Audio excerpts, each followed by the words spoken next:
The members. So, Councillor McRobb. Thank you, Chair. I understand that my Conservative colleagues on this council wish to maintain the historic traditions of Rutland as they see them. This is headlined by a clarion call to preserve the county's independence as represented by its current unitary authority status. That's a perfectly reasonable aim. I have no problem with them pursuing that aim, but I do wish to make a few points about it. The first point is very simple. We were all elected, I'm sure we will all agree, to do the best that we can for Rutland and for its people. So we must recognise the facts of our situation as a small county. Failure to do so would be utter folly. A bunch of latter-day Don Quixotes tilting at Westminster windows. Rutland's status as a ceremonial county is not and never has been under threat. I believe that's a fact. But what we might call its independence exists now in only the most narrow and limited of forms. Just suppose we were somehow to retain that.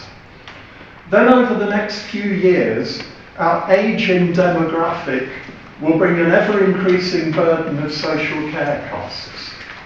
Another fact. Meanwhile, our shrinking economy means many residents will struggle to pay their exorbitant council tax from their pitifully low wages. Another fact. The truth is, Rutland today works for the wealthy. It doesn't work for those ordinary folk who have to worry about their grocery bills or the cost of heating their expensively mortgaged homes. We desperately need economic development, and this means being part of something bigger. Now consider a fact about traditions. There's more than one tradition at play here. We live in a parliamentary democracy where we are not the legislators. For centuries, it has been tradition for National Assembly to set laws that local authorities must obey. The Conservative government in office was happy to use that mighty traditional power to defund and emasculate local governments over 14 long years in office. Now a Labour government plans to devolve power and money to local metropolitan mayors tasked with priming economic development in their areas. We stand to gain from that. But if we don't engage positively, if we don't actively seek to negotiate the best solution we can, then a solution will surely be imposed upon us. It will then be too late to complain if the outcome is not to our liking.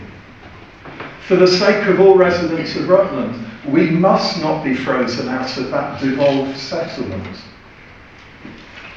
Finally, I recognise that some fellow councillors, perhaps many, are concerned about the effectiveness of RCC's engagement so far with residents on this important subject.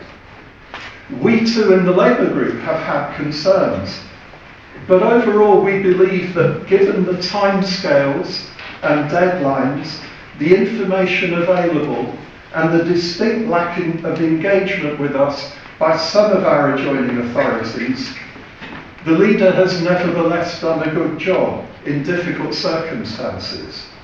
Still, there is room for improvement. In the remaining time that we have, we must better communicate the role and advantages of metropolitan mayors, the benefits of devolution, and also reassure our residents and businesses about how their interests will be represented to the new unitary authority, whatever form that finally takes. We don't believe the interests of Rutland would be served by changing the leader or the administration of the council at this delicate point.